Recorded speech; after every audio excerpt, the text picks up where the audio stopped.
to Donald Mackerel Gaming with me, Donald Mackerel. Different approach today. I feel really rough, so video is out of the question. So it's all going to be footage or my hands.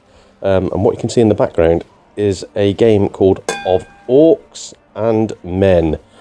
It features this great big lump and a little goblin type character called Styx.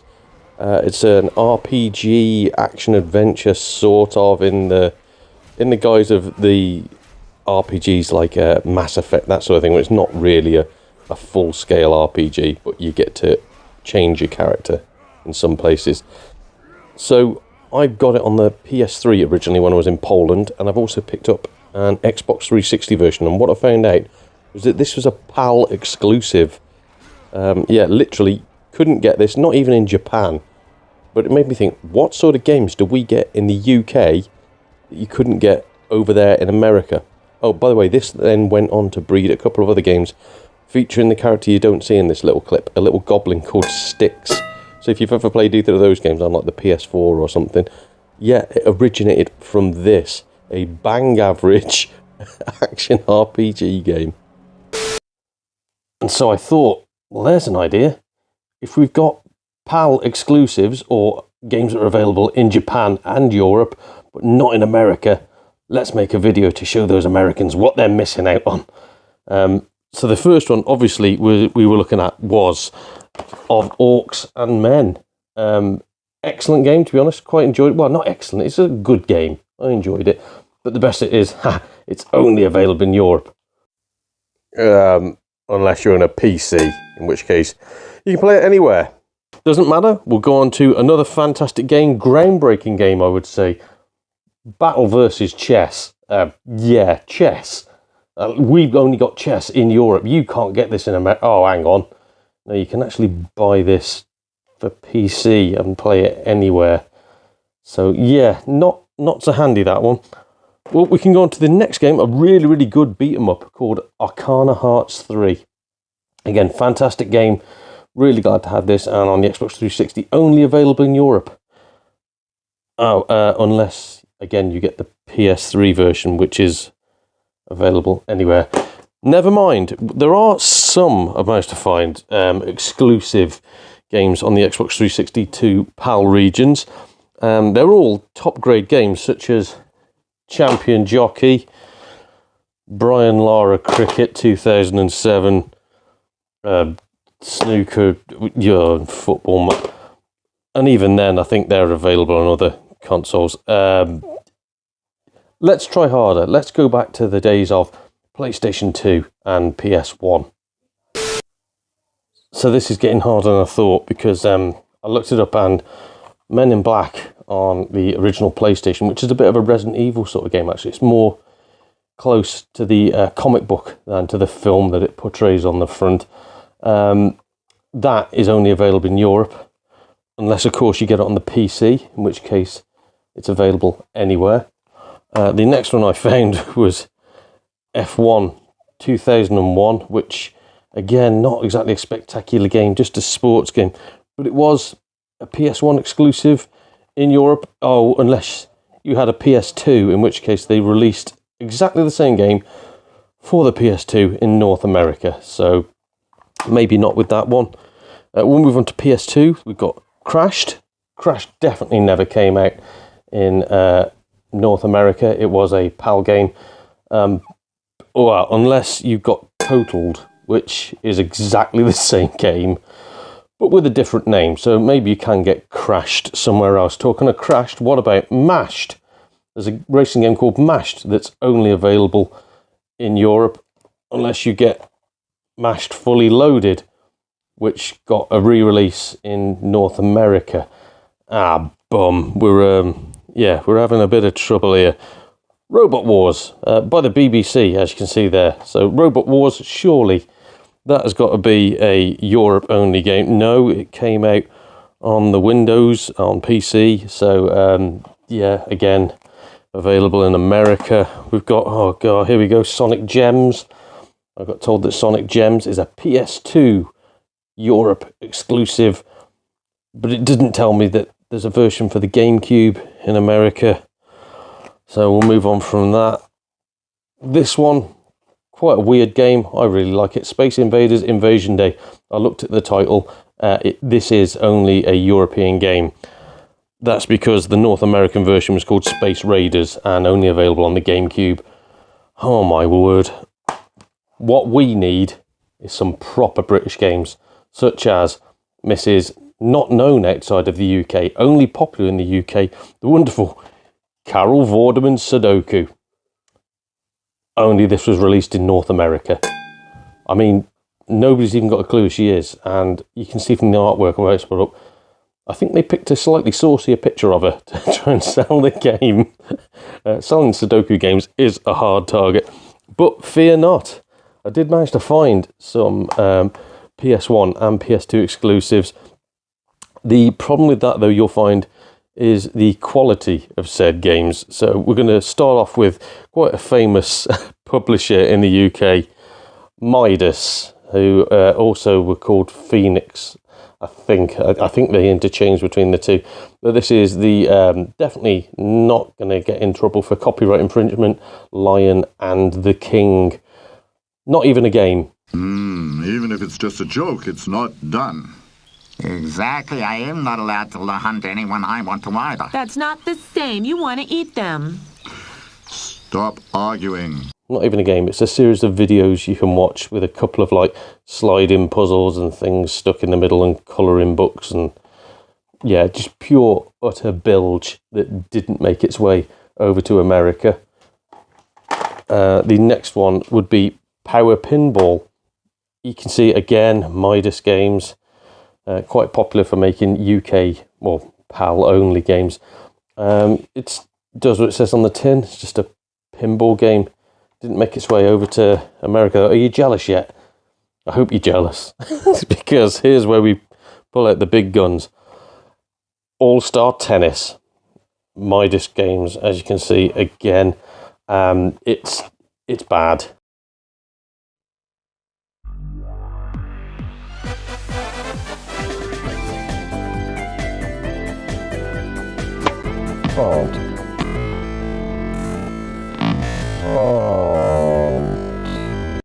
It's really bad. You're not missing out on anything here. Do you remember Toshinden? Well, we got Toshinden 4 and you didn't. And it was just as bad as the first three. So, again, you're not really missing anything with that one.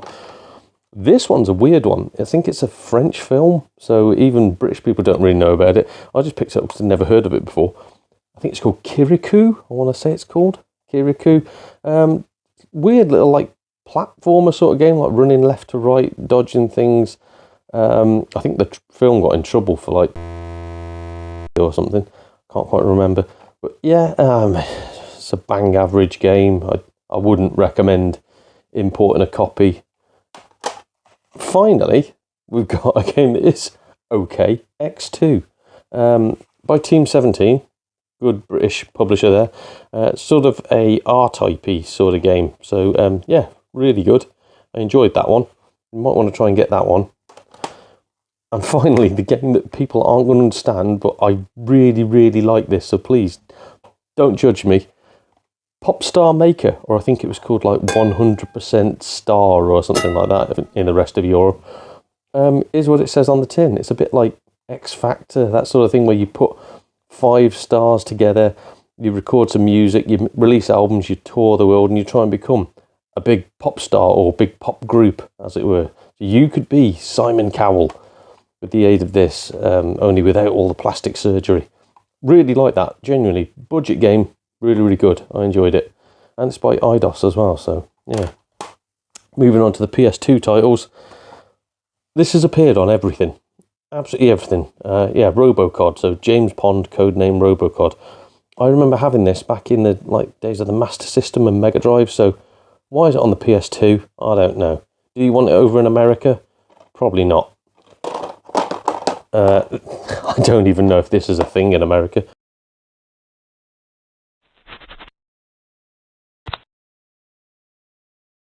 Ding ding ding ding ding ding ding. Crazy Frog Racer. So good that they made a second game. I am not even joking. The most annoying, oh, he even says there, the annoying thing, which was that thing, the crazy frog. Terrible, terrible, terrible character for a terrible, terrible, terrible game. Do not buy this game. Do not buy Crazy Frog Racer 2. Do not encourage any more sales of this product. Casper and the Ghostly Trio. Now, from what I understand, this was only available in Germany. It was so bad that nobody else wanted to pick it up. But for some reason, they then made a port for the rest of Europe. And yeah, really, really awful game. There's another Casper game as well, I think, that's exclusive to Europe. But again, don't pick it up. It's just rubbish. Oh, my word. Police Chase Down. Just look at it.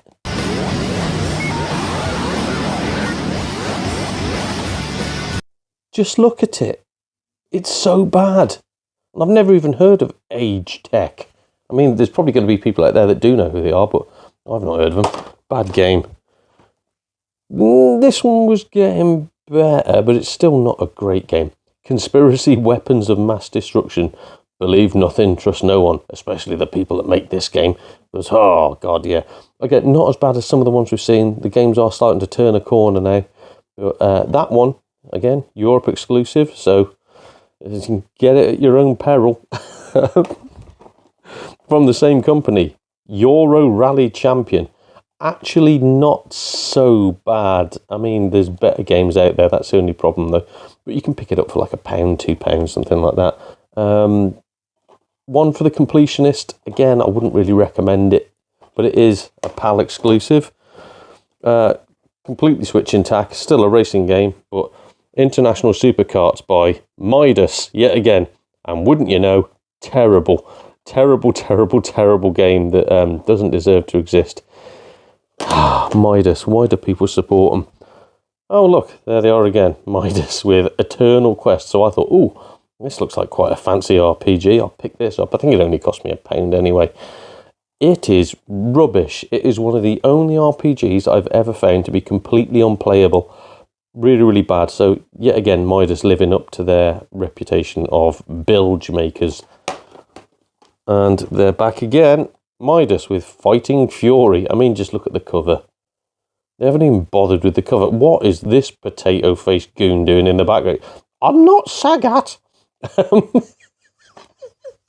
Yeah, it is. It's just like a 3D beat 'em up thing in the vein of Street Fighter, or what was it? Street Fighter Alpha, I think it was called. It's a bit like that, but terrible. Yeah, I wouldn't pick it up if I was you. Another Midas game. What is wrong with them? Robot Warlords. Again, less said the better. Just terrible. Not a good game at all. I don't know why these things kept on getting released. This one, I remember, it was more cutscene than game. You just had to sit through loads and loads of builds to get to like 2 minutes of gameplay footage, and then you're back into the cutscenes again. Probably futuristic in some ways then. Probably Hideo Kojima copied a lot of stuff of them. Now this, even though it is Midas, and it is Buster Block, which we all know what that is, surprisingly addictive.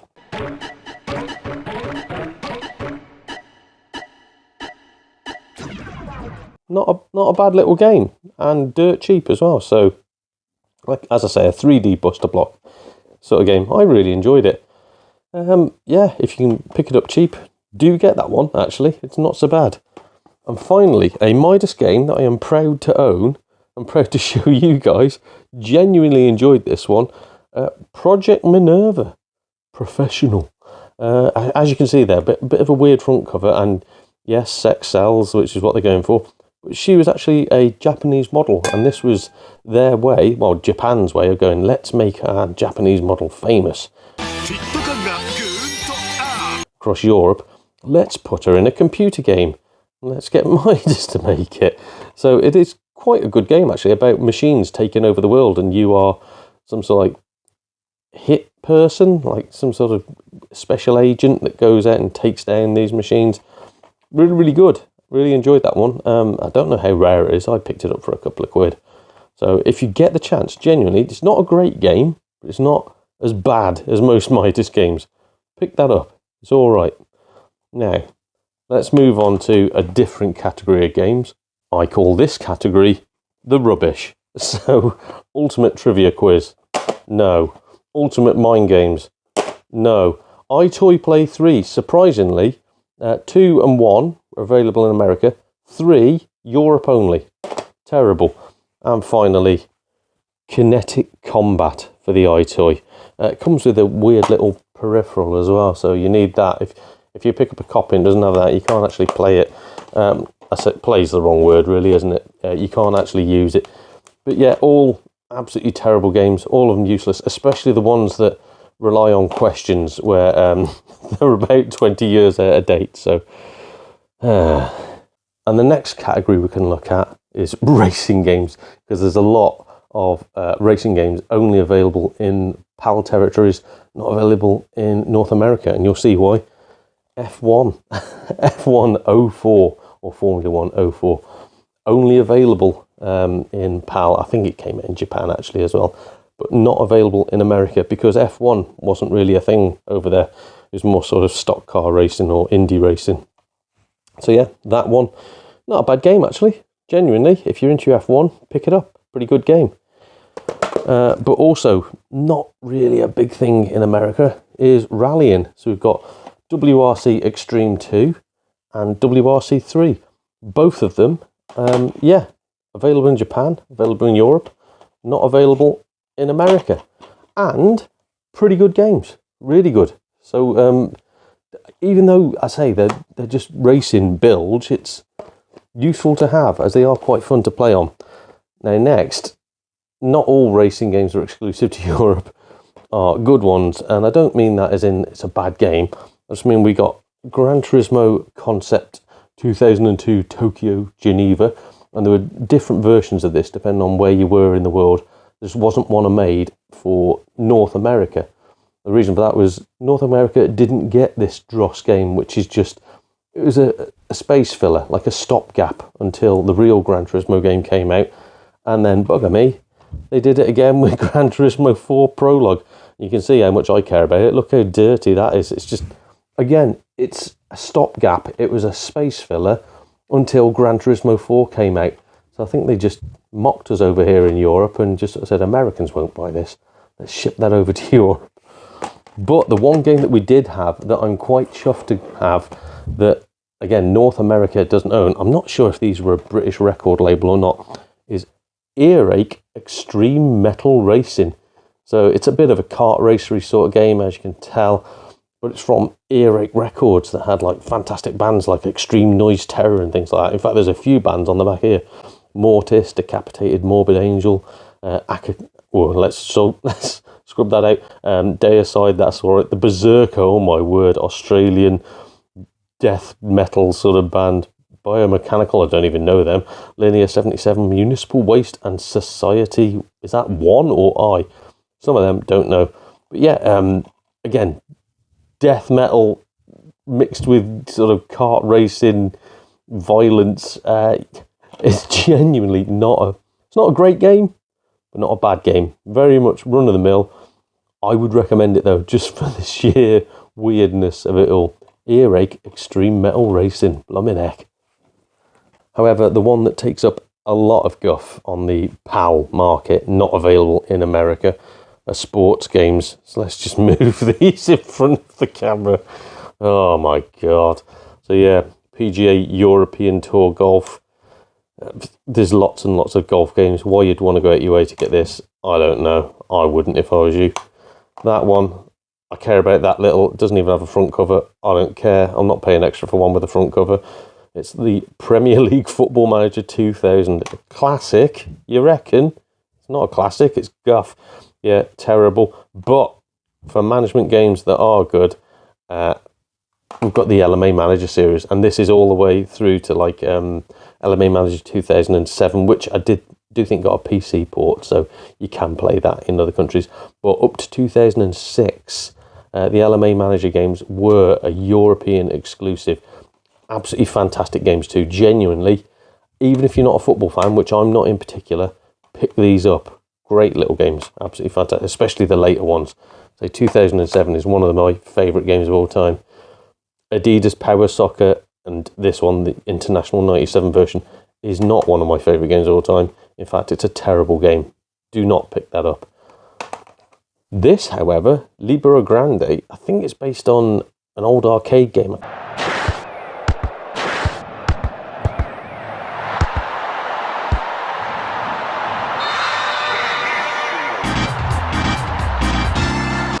But this was incorporated into FIFA and into the Konami games, the ISS sort of games, or Pro Evolution as they became. Basically, in this, you play one player and you play from behind them, a sort of third-person viewpoint. It's quite innovative in the way that it plays. There was also Libera Grande 2, which, came out. I can't afford that one at the moment, though. But this, really, really enjoyable little game. And again, even if you don't like football, you'll probably like this. Really, really cool. And I say based on an old arcade game. So, yeah, really fun. Pick that one up if you get the chance. Now, this is some of the football games that didn't make it across to America. The This Is Football series, which all of them are quite bad. I think, though, that it's got a mode in it where if you're doing the career mode, I think it might be the 2005 one, you start off in school, like your character is a schoolboy, and you have to take them through school into the amateur ranks, then finally into like the pro teams within the lower leagues, and you work your way up to the bigger teams like the Premiership and things like that. Surprisingly fun, although the game is not a patch on your Pro Evos and your FIFAs. So again, if you're into your football, probably pick it up. If you're not, or you give it a miss, unless you want to do something weird and play as a schoolboy, not with a schoolboy, that's bad. If you want to do that, perhaps pick it up. And again, these are only like 50p each, so it's all right. Now, I mentioned LMA Manager before, so Codemasters that make the LMA Manager series made these club football management series, and they did like different years of it as well, but they're designated to one specific team. For some reason, the idea didn't take off. Who knows why? So yeah, that's your Manchester United one. That one's Celtic. They did all over the world, like Real Madrid. You've got blooming Chelsea, whatever. Leeds, I think, had one. So yeah, management games in the style of LMA Manager, but for specific clubs. Again, if you pick them up cheap, fair play. Don't pay any sort of money for them whatsoever. Now these, Soccer Life and Soccer Life 2. Two of my favourite football role-playing games of all time. Genuinely fantastic little role-playing game where you start off, again, you select some youth players for your team. I think you can only start off by selecting one because you don't have much money.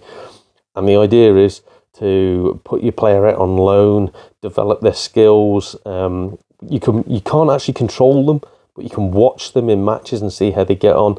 You can also govern their life, so you can get relationships for them, you can buy cars for them, you can go out to parties, that sort of thing.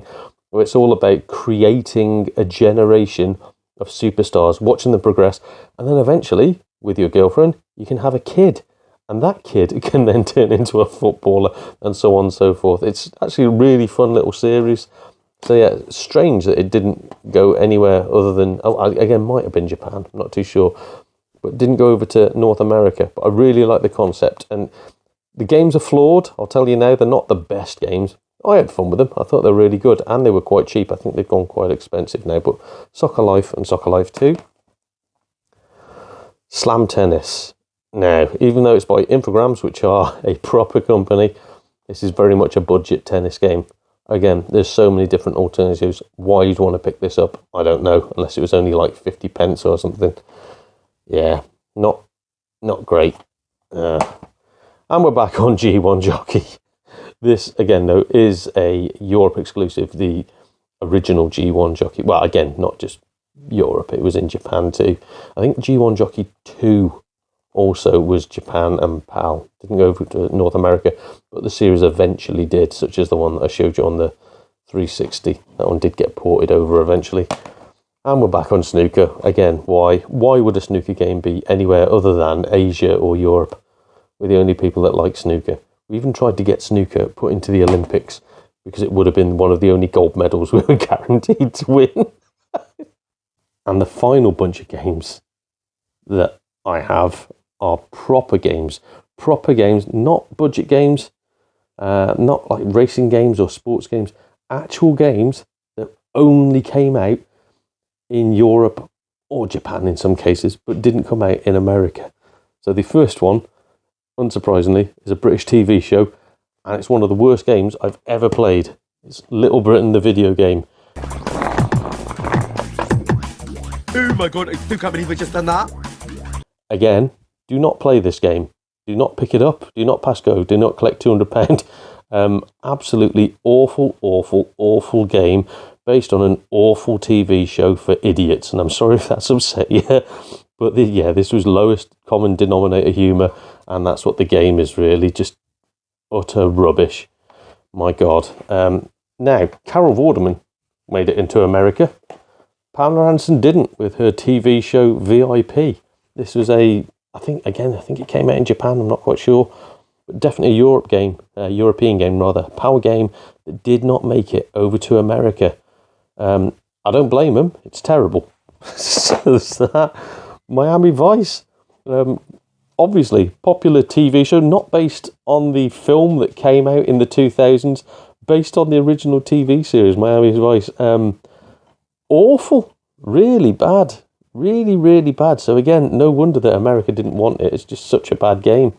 But we got it. Hooray! Another film that is American, but for some reason stayed in Europe. I think this is the one where instead of John Goodman as Fred Flintstone, it had Mark Addy, as in he of Game of Thrones fame. I can't remember the name of the guy he played. But British actor. Some reason got picked to play Fred Flintstone in one of the worst films ever, to make one of the worst games ever. It's a kart racing game based on the Flintstones. Really bad. Again, don't pick it up unless you really, really, really need it in your collection for some reason. Now, finally, we're starting to turn the corner a little bit. Die Hard Vendetta. Not a great game.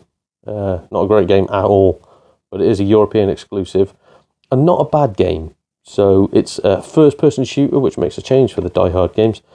First-person shooter based on the Die Hard series, and it's all right actually. It's not terrible, not good, but it's all right. Pick it up if you see it cheap enough. But Gregory Horror Show, Resident Evil for kids, based on a Japanese TV show. So of course it came out in Japan, but it also came out in Europe. Didn't come out in America for some reason. And look. Proper publisher, Capcom. Fantastic game. Which made me think about what games are out there that are PAL exclusives that I don't own, because I've only just bought this. There must be other ones out there. Attention!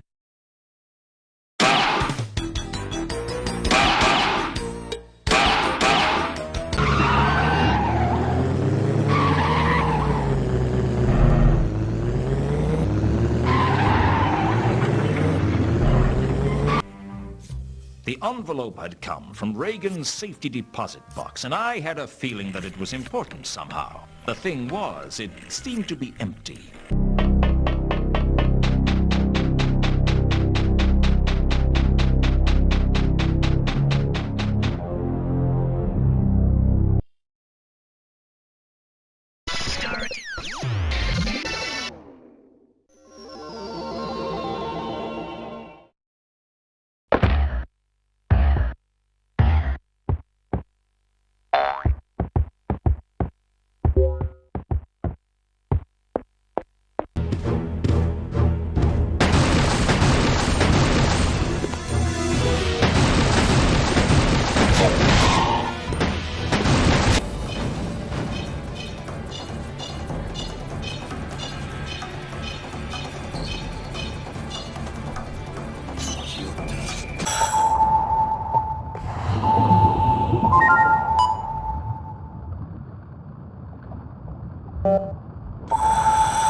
So there's definitely quite a few to choose from if you look around.